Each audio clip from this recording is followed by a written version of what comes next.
Hello everybody and welcome back to Odin's Movie Blog. I am the critic who is a cynic. Hope you are doing well, and today we're talking about this rumor that has been floating around now for a few days, which is a former UK Foreign Secretary claims George Lucas plans to reshoot Star Wars movie spin-off Obi Wan Kenobi.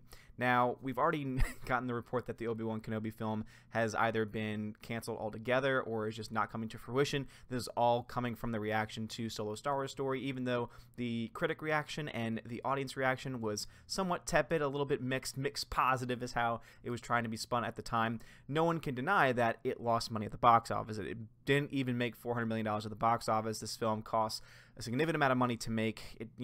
Studios don't make 100% of the box office earnings, so it ended up losing somewhere, near estimates of around $200 million. Whenever you see anyone say, oh, it's $50 million, or maybe it was $40 million, these are people who either one, don't know what they're talking about, or two, are blatantly lying to you because they're just taking the raw numbers as they are without actually doing any of the math that's required to understand just how much of that money that studios actually see. So because we know that the Solo stories, that the Star Wars stories haven't really taken off as well as the originals, because even if you look to Rogue One, which is the only other independent film that's been made, yes, it made $1 billion, but that's half of what the movie prior to it had made, which was Force Awakens, which made over $2 billion. And then even Star Wars Episode, even The Last Jedi, Star Wars Episode 8, as terrible as that movie was, still made $1.3 billion. Now, of course, there are some people who argue whether or not that's good or not. Again, that's $700 million less than the previous installment. If you look to the numbers in China, they were absolutely abysmal. If you look to the drop between week 1 and week 2, when you look to the fact that it made the vast majority of its money in the first couple of weeks, and that the audience reaction to it was awful, those are all things that are either ignored or sometimes just not taken into account when we look to those things. So I honestly think that if they were going to make an Obi-Wan Kenobi film, and if George Lucas was attached to it very openly, that might actually be a way for them to bring some people who have kind of been put off by Disney Star Wars back on track, because not only would you be bringing the originator, not only would you be bringing back the guy who originated the idea of Star Wars back to the property, but also too, you would be telling a story that people have actually been wanting to see for a very long time. Ever since Ewan McGregor first came on the scene as Obi-Wan Kenobi, people thought to themselves, oh man, this is a younger guy. This is a guy that could not only, finish this new trilogy that George Lucas is working on, but also in the future could potentially be in his own movie, could be his own Obi-Wan Kenobi film, could have a Obi-Wan Kenobi Origins film, or an in-between film between Episode 3 and Episode 4. Like, these are all things, these are all possibilities that fans have been wanting to see for a very long time, that instead of, the solo independent film that most people didn't want to see, this is a film that people actually are interested in. Now, at this point, I think there's enough of the fan base that has just been so ticked off by everything that Star Wars has been doing, everything that Disney has been doing, rather, with Star Wars. I mean, when you look to the fact that they are blatantly ignoring the fans, because we got The Last Jedi, and then they just ignored the fans' reaction to it. They just said, oh, it's a bunch of Russian bots, or, oh, it's just a bunch of, racist and sexist, and, oh, there's a small percentage. But when you look to the box office numbers for that and Solo, because people still want to ignore the fact that Solo did come out 5-6 months after The Last Jedi came out, there was a bad reaction among the fan base to that movie, and guess what? It was the first movie. Solo became the first movie to actually lose money at the box office, and Episode 9 is in a lot of trouble of not even reaching the $1 billion mark, which would be a huge deal, seeing that the first two movies in this first two installments in the new franchise have both broken $1 billion, and this film is guaranteed to be the most expensive of the three to date, because they are throwing everything they possibly can into this movie, because they know that the future of the Star Wars property, in the hands of Disney that is really dependent on Episode 9. Now, there are some people who say that maybe it's The Mandalorian. The Mandalorian's going to be trying to get people psyched up for and hyped up for Episode 9, and that very well might be true. I mean, that might be why, they chose Jon Favreau, because he is someone who's very capable of bringing property to life. I mean, that is the man that got the MCU started with the first Iron Man film, so it makes a lot of sense that they would bring him on. It makes a lot of sense, too, that they would think, oh, maybe The Mandalorian is the way that we're going to bring people excited. And I will say, the things that I've been hearing from The Mandalorian are pretty exciting. The casting alone, if it plays out the way that I think it might, could be very, very, very exciting going into the future. However, it is still not quite enough to bring excitement to the people who have been just totally disenfranchised. And when I say that, people say, oh, you act like this is a huge... Well, keep this in mind, that there are people whose heart and soul have been Star Wars since it came out in 1977. Like, whose heart and soul have been breathing Star Wars, have eaten up the novelizations of the movies, have eaten up the EU. all the video games, all the comic book adaptations, all the novel adaptations, all the independent novel stories that were just written off, en masse by Disney when they took over in 2012. All these people have been essentially said, oh, we don't need you anymore. We're making Star Wars for a new generation. We're making Star Wars for a new group of people. And even though it makes sense that you're going to want to modernize a product, that you're going to want to bring new audiences in, you can't do that with a franchise when you are still relying so much on original fans, when you're still relying on people who care more about the original trilogy than they do about the prequels or even about the new Disney Star Wars trilogy. They have to take this balance. They can't just, and the reason why, if you were just going to sell a movie on Finn and Rey, you're not going to make as much money as if you were selling a movie on Luke Skywalker and Leia Organa and Han Solo and all these other people. Like, those are iconic names.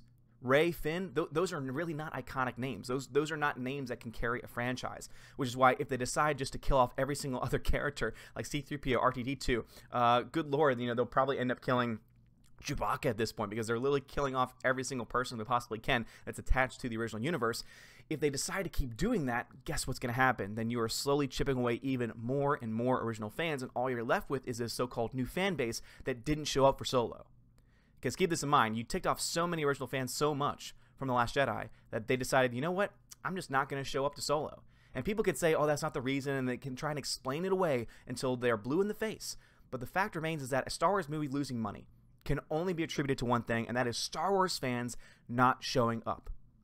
It's one thing for a Star Wars movie not to do as well as a previous installment. It's one thing for a Star Wars movie to not do as well as expected. It's another for a movie to lose $200 million at the box office. That can only happen if people are refusing to or just not interested in seeing a movie. And that's exactly what happened to Solo. And that's exactly what happened with the fan base. Because I'm sorry, when you talk to fans, there are fans that are still excited for Star Wars. I mean, just talk to any fan about the Ivan Ortega cut of The Last Jedi. They are so excited. The trailer made some of them cry because it's just been so important to them. And again, I know. I'm a logical guy. I know there are more important things in this world than Star Wars. I know there are more important things in this world than movies. But it doesn't take away the fact that movies, especially for me, movies are a part of my life. Star Wars is a part of my life and a part of a lot of people's lives. And it's a way for people to be able to just, for a brief moment, escape any of the issues that might be going on in their life and be able to embrace something magical, something fantastical, something that is able to bring joy to their life. And the problem with Disney Star Wars is that they have taken that joy and they have just crapped all over it. And then when they did that, instead of admitting their wrongs, admitting, okay, well, there's things that we need to change, they said, oh, no, you're just a racist. Oh, you're just a sexist. Or at the very least, when they had people representing them saying those things, they didn't say, oh, no, we don't think that way. They could have easily cleared up a lot of bad blood when Rian Johnson had come out with his comments, or when Chuck Wendig had first come out with his comments. Disney had stepped back and said, you know what, we love our fans, and this is what we have to say. When freaking John Boyega comes out and says, we don't care, and Star Wars instead came out, no, we do care. Had they responded in that way, I guarantee you that a lot of fans probably wouldn't have been as turned off about the current state of Star Wars, but that's where we are now. But anyway, getting into this, and some people say, oh, why don't you just read the article? Because it's not just about the articles, guys. The main part of this channel is commentary. Because if I was just reading articles, I'm sorry, I don't really see what's interesting about that. I like to give my commentary, I like to give my thoughts, and I always like to do things in real time. I didn't plan any of this. I literally just Googled, okay, Star Wars, this is what's going on right now in Disney Star Wars news, and then I press record. That is how I handle all my videos, because I want you to get my live reactions, my instant reactions, no script. And some people don't like that. Some people want more of structured content, but that's just not how I do things. And the reason why is because I think it's a lot more authentic for me just to come out with my instant thoughts and my instant reactions than for me to plan everything that I'm going to say, plan buzzwords, plan, things that are going to keep your attention and are make you coming back for more. Because at the end of the day, all I care, the only thing I really care about is that I'm sharing my thoughts. And if you like those thoughts, great. If you don't like those thoughts, that's fine too.